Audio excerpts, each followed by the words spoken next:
सबसे पहले देवादि महादेव के चरण में प्रणाम करती हूँ, मेरा प्रणाम स्वीकार हो। माँ पार्वती के चरण में प्रणाम करती हूँ, मेरा प्रणाम स्वीकार हो। सभी देवी देवतन के चरण में प्रणाम करती हूँ, मेरा प्रणाम स्वीकार हो। जिस धरती पे बैठी उस धरती माँ को प्रणाम करती हूँ, मेरा प्रणाम स्वीकार हो। यूट्यूब के माध्यम से जितने भी भैया दीदी मेरे वीडियो को देखते हैं उनको भी मैं चरण छू के प्रणाम करती हूँ, मेरा प्रणाम स्वीकार हो।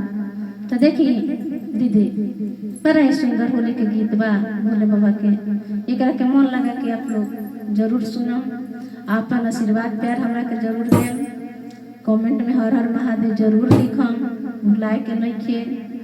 तो देखिए कैसे कहे तारी गौरी मैया कि ओ रंगवा के करा से खेला बोल